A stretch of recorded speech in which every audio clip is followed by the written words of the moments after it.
income. Income simply means the profit earned by the business. And the term income and revenue are different.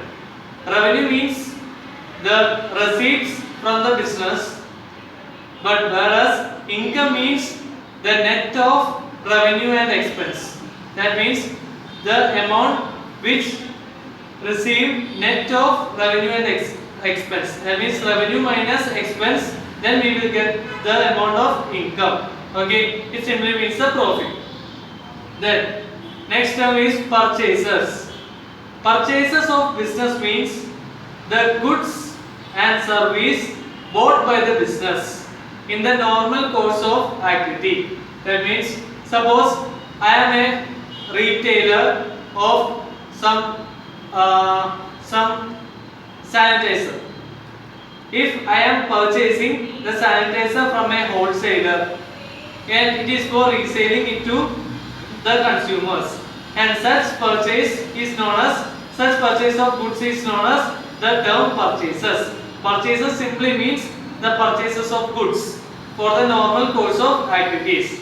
Okay, so these purchases can be mainly classified into two. That means cash purchase and credit purchase.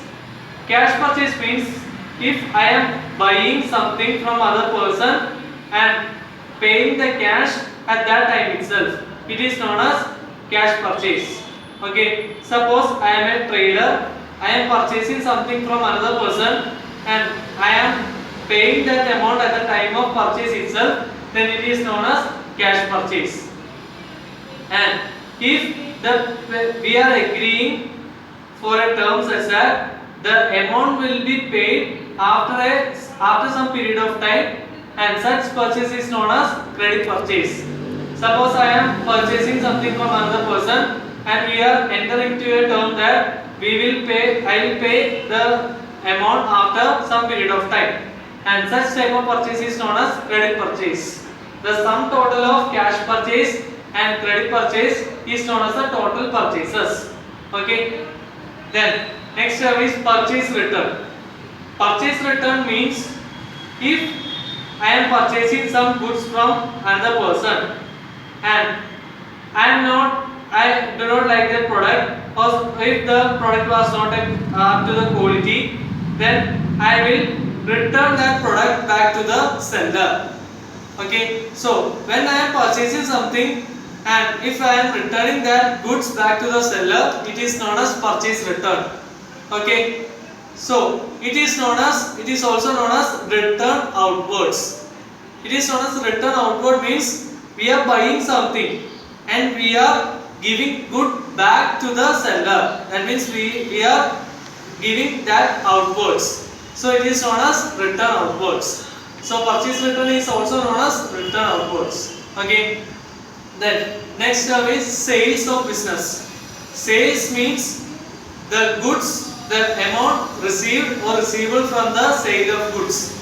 Okay, that means if you are selling some goods to another person or consumer, the amount received is known as sales. Okay, like that purchases, the sales can also be classified into two: cash sales and credit sales. Cash sales means we are selling something for cash. Okay, that person has to give that cash at the time of sale itself. Then such sale is known as cash sale. And if we are selling for a credit, that means the amount will be receivable after certain period of time, then it is known as credit sale. Okay, these are the classifications of sale. And next is sales return. Okay, sales return means if we are selling goods to a consumer and if that consumer is sending back the goods, if he is returning back the goods due to some quality mistake or something, and we are getting back that goods, it is known as sales return. Okay, so sales return is also known as return inwards because we are selling it outside and we are receiving it back. Okay, that means it is coming inward. That is why it is known as return inwards. So that is the difference between purchase return and sales return. Okay, then next term you have to study is inventory or stock. Inventory or stock itself means the goods which are held with the business, which are for resale or for making or converting into final products. Suppose I am purchasing some raw materials for production of goods, and that goods is known as inventory or stock of the business. Okay, and there is a difference between inventory and fixed asset. Okay, suppose I am purchasing one building. It is an asset, okay, but it is not an inventory because it is not purchased for the normal course of the business. It is a fixed asset, it is a tangible asset.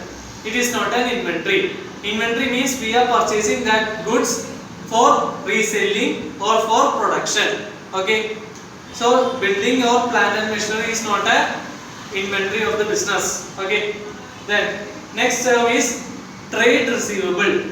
Trade receivable simply means if we are selling on credit, the amount which is receivable from that consumer is known as trade receivable. Trade means buying and selling. If something is receivable from the sales, it is known as trade receivable. Okay, similarly you can connect trade payable. Trade payable means it is related to credit purchases. When we are purchasing something on credit, the amount is payable back to the seller, and that amount is known as trade payable. Okay, so trade receivable is an asset of the business because the amount is receivable. We are owning that. It is an asset of the business.